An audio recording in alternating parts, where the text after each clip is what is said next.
Hay un libro que ha generado una gran controversia, un gran interés en estos últimos días. El libro se titula Un daño irreparable, la criminal gestión de la pandemia en México.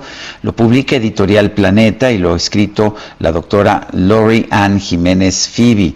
Este libro pues es una llamada de atención acerca de los errores que se han cometido en México en materia de combate en contra de la pandemia de COVID-19. Tenemos a la doctora Jiménez Fibi en la línea telefónica. Ella es doctora en Ciencias Médicas por la Universidad Harvard de los Estados Unidos. Doctora Jiménez Fibi, buenos días.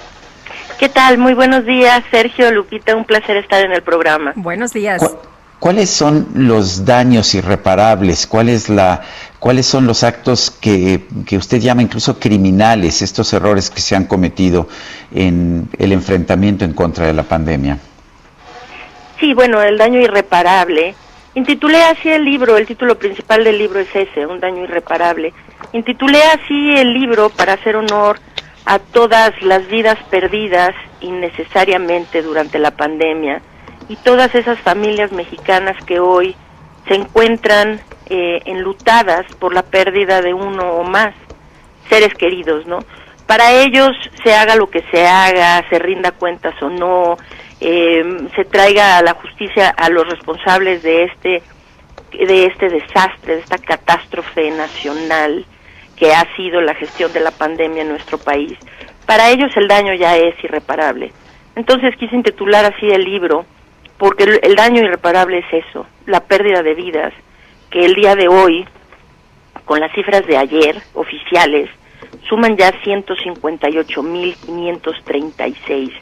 Hablamos fácilmente de cifras todos los días, se reportan, se hablan de números, pero para esas familias, estas no son cifras, esta es su hijo, su padre, su esposa, su tía, su abuela,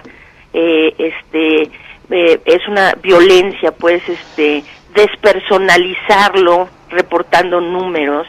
Cada una de esas es una vida y una familia que sufre, ¿verdad? Ahora, en cifras, el INEGI, pues, la semana pasada reportó unas cifras realmente muy alarmantes y estas coinciden con lo que tenemos registrado en cuanto al exceso de mortalidad. En México, en realidad, han muerto cerca de 400,000 personas, 397,000 para ser exactas, 397,925 para ser exactos, que no se están reportando, se reportan solo estas 158,000, ¿verdad? En cifras oficiales, pero esta es la realidad de lo que está azotando a nuestro país. Ahora, ¿por qué? ¿Por qué ha sucedido esto? Pues ha sucedido esto porque la gestión de la pandemia en nuestro país ha tenido, pues, ha estado caracterizada por la negligencia y las responsabilidades. Por eso, es decir, se dice muy fácil, pues es que en todo el mundo está azotando la pandemia. No, no es así. Sí, en todo el mundo en todo el mundo hay pandemia, muy cierto, pero no en todo el mundo la pandemia está azotando de la misma forma. Necesitamos mirar hacia los países del sureste asiático y de Oceanía, en donde pues realmente la pérdida de vidas ha sido menor.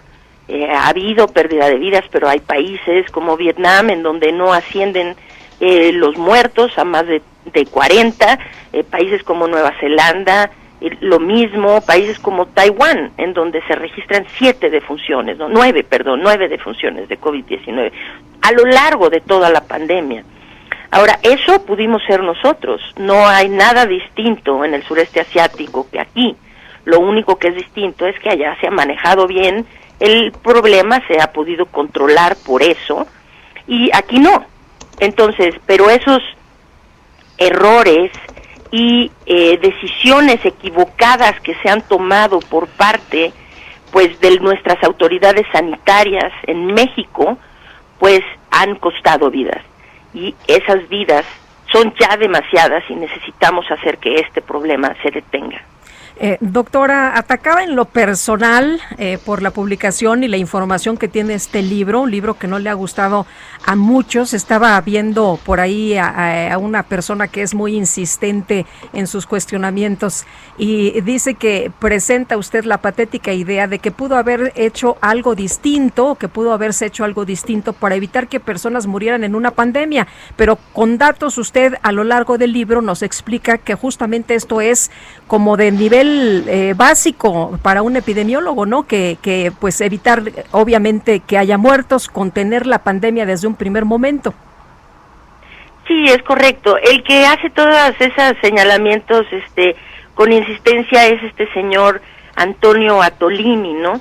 Que más que otra cosa, pues él es un golpeador a sueldo, ¿no? O sea, le pagan por estar golpeando cualquier opinión que considera que va en contra de los intereses o de la imagen de quienes están ahorita en el poder. Nada más que el señor Atolini pues se confunde, ¿no? Es decir, yo no estoy hablando desde un punto de vista político. A mí realmente me tiene perfectamente sin cuidado la política. Nunca he estado involucrada en la política, nunca he tenido un puesto político, ni lo he querido, ni lo he aceptado, ni hacia adelante lo quiero, ni lo acepto, ni nada. Es decir, yo no hablo desde una perspectiva política. Yo soy académica, investigadora de la UNAM con 27 años de antigüedad en esa posición. Dirijo un laboratorio de investigación y mis señalamientos no son opiniones personales, son opiniones profesionales como microbióloga académica e investigadora. Entonces, y todos los señalamientos que hago son rastreables, es decir, en el libro estoy proporcionando las referencias abiertas que cualquiera puede consultar libremente en internet sobre los señalamientos que hago. Entonces, pues mientras que lo que dice el golpeador Atolini son opiniones personales suyas, ¿no? Sin ningún fundamento, ¿no? Porque él dice, es pavoroso y patético que yo piense que se pudo haber salvado vidas durante la pandemia. Yo creo que es pavoroso y patético que alguien crea que no se pudieron haber salvado vidas, cuando tenemos ahí las evidencias de que pudo ser así. México está ahorita en la tercera posición a nivel mundial con el mayor número de muertes durante la pandemia, ¿no? Llegamos ahí porque Estados Unidos, Brasil y México son los 3 países que peor han manejado la pandemia, ¿sí? Y esto no es lo voy a decir con mucha claridad, y ojalá que el señor Atolini esté escuchando esto para que, a ver si de una vez por todas lo entienda, aunque sé que no es su intención entenderlo o no, es su intención seguirme golpeando, ¿no? Que también me aguanto los trancazos. Yo no estoy hablando por los políticos, ni por golpeadores como él. Yo estoy hablando por la ciudadanía, por el ciudadano que es como yo, personas de a pie, ¿sí? Que estamos luchando por sobrevivir esta catástrofe, ¿verdad? Y estoy hablando por esas personas que queremos ver un cambio y queremos salvar las vidas de la gente que nos rodea. Entonces, a ver, si lo puede entender de esta manera, y ahora se va a ver muy claramente con Estados Unidos, el problema que ha azotado a Estados Unidos, a México y a Brasil, no ha sido tanto el virus, sino los que han tomado las decisiones en sus países para controlar la pandemia. El problema ha sido de los dirigentes, no el virus necesariamente, porque ese mismo virus ha estado azotando al resto del mundo y curiosamente no ha azotado de la misma forma. Y otros países han encontrado perfectamente bien la forma de disminuir la pérdida de vidas y de controlar el problema dentro de sus comunidades, mientras que en México la enfermedad y la muerte corren rampantes en nuestras comunidades. Así que, claro que era posible salvar vidas. Claro que las autoridades tienen que ver por salvar vidas durante una crisis. No cruzarse de brazos y pensar, pues estamos en una pandemia, dejemos que se muera quien se tenga que morir. No, se trata de luchar para salvar esas vidas. ¿Que se pueden salvar? Sí, señor, se pueden salvar, desde luego. Exactamente, ¿qué hizo mal el gobierno mexicano? ¿Qué se debió haber hecho diferente? Sí, lo primero que se hizo mal es aspirar a una estrategia de mitigación y no establecer una estrategia clara de control, de contención epidemiológica. Es decir, lo que aquí el doctor López-Gatell sentenció a nuestro país es a llevar a procurar administrar en el tiempo los contagios, más nunca detenerlos. Entonces, esta estrategia, desde luego, estaba destinada a fracasar desde el principio. Es decir, administrar en el tiempo los contagios funcionaba bien mientras la dispersión del virus no era tan amplia dentro de nuestras comunidades. Hoy por hoy ya no se pueden más administrar en el tiempo. Bástese con ver que los hospitales en las principales urbes y en algunas ciudades más pequeñas en provincia están al borde del colapso. En nuestro país hay ahora escasez de medicamentos, escasez de oxígeno, escasez de camas. Todo esto por querer, según esto, administrar en el tiempo los contagios sin detenerlos. La estrategia tuvo que haber sido, como en todos los países que lo han administrado, que lo han gestionado bien, una estrategia de contención. A partir de este error se da todo lo demás. Es decir, porque no se aspira a una estrategia de contención, entonces, pues no se controlaron ni vigilaron las fronteras de nuestro país, no se amplió la capacidad de pruebas diagnósticas, no se procuró identificar a los asintomáticos para poderlos aislar, no se solucionaron los problemas que se tienen en el rezago y la calidad de los datos que genera la Secretaría de Salud, etcétera, etcétera, etcétera. El problema se origina de haber aspirado a una estrategia pura de mitigación sin medidas de contención epidemiológica. Ese es el primero, y se han perdido además muchas vidas dada una falta de comunicación clara, útil, verídica, transparente hacia la población. Un día sale López-Gatell a decir una cosa, en la mañana siguiente el señor presidente lo contradice, el señor presidente se la pasó diciendo, pues yo no me pongo cubrebocas porque mis expertos me dicen que no es necesario, ¿no? López-Gatell dice, pues sirve para lo que sirve y desafortunadamente no sirve para lo que no sirve, y entonces después dicen que quieren transferir la culpa a la población. Es que son ustedes que no hacen caso, es que son ustedes que no se quedan en casa. A ver, que no se ponen el cubrebocas, bueno, perdón, pero en México tenemos un problema. Las personas, para que la gente se pueda quedar en casa, se necesitan programas sociales de apoyo por parte del gobierno federal, que permita a esa gente, que son muchísimos en nuestro país, que viven al día, que permita que esas personas puedan quedarse en casa. ¿De qué piensan que una persona va a comer si no sale a trabajar cuando se vive al día?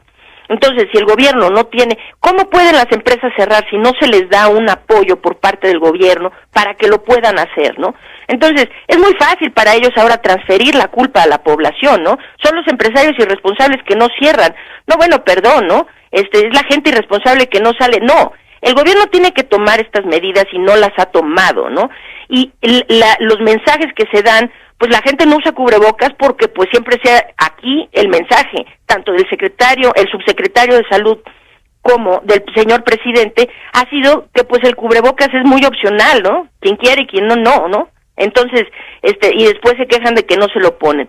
Que no se quedan en casa, pues no, la gente no se queda en casa porque tiene que salir a trabajar y no hay programas que le permitan quedarse, ¿no? Entonces, pues sí, todo se origina de no haber hecho una estrategia de contención, de haber tenido una comunicación realmente contradictoria, caótica, poco clara, que no le ha dado las armas a la población para saber cómo cuidarse, que se sepa la importancia de lo que se está viviendo, la magnitud del problema que se está viviendo y la importancia de detenerlo y de cooperar con las medidas que establecen las autoridades. Como esto, pues hay miles de errores, pero mire, Sergio y Lupita, en este sentido, el error más grave ha sido no tener la apertura para rectificar. Es decir, a lo largo de todo esto, es que estos no han sido errores, han sido decisiones. La gente se está muriendo por decisiones del doctor López-Gatell. No es que las estrategias de contención sean el hilo negro, se hayan descubierto, ¿no? Es decir, eso se sabe desde siempre, sí. Es epidemiología básica. Sí. Entonces, doctora, en un minutito antes de que claro, nos agarre el corte, dice usted que no han querido rectificar. Ha habido exsecretarios de salud que han dicho que pues hay diferentes medidas que se pueden impulsar y que en 6 u 8 semanas podríamos cambiar el rumbo de todo esto. ¿Qué opina usted? Bueno, en el libro nos lo plantea, pues. Sí, claro, desde luego, o sea, hay muchas cosas que se pueden hacer. Es tarde ya para los cientos de miles que han muerto, ¿no? Sí, o sea, para ellos ya es tarde, pero desde luego, hay muchas cosas que no solo se pueden, sino se deben hacer. Ojo, las nuevas variantes del virus están aquí ya entre nosotros. La situación se va a complicar muchísimo más en los próximos meses. La vacuna no va a estar disponible hasta posiblemente, no vamos a ver el efecto de la vacuna hasta el año próximo. Lo que hoy podemos hacer es salvar vidas, las de hoy, las de mañana, las de la semana próxima. Y eso se hace rectificando. La sugerencia de los exsecretarios fue muy buena y esa incluso se tomó como, no solo no se tomó en consideración, ¿no? Sino que se trató de humillar a los exsecretarios diciendo, ay, ¿cómo se les ocurre proponer algo, no? Pues ellos proponen, yo propongo, hay mucha gente que está proponiendo, se sabe cómo solucionar el problema, hay que instituir estas medidas, cambiar el rumbo de cómo se está gestionando la pandemia, porque las proyecciones de aquí al mes de junio son que vamos a tener alrededor de 600,000 muertos por COVID-19 en nuestro país. Muy bien. Así que si queremos parar esa catástrofe, hay que cambiar el rumbo. Lori-Ann Jiménez Fibi, gracias por hablar con nosotros. Es un placer. Muy buenos días. Gracias, muy buenos días. El libro se llama Un daño irreparable, la criminal gestión de la pandemia en México. Es de Editorial Planeta. Adelante, Lupita. Vámonos ahora.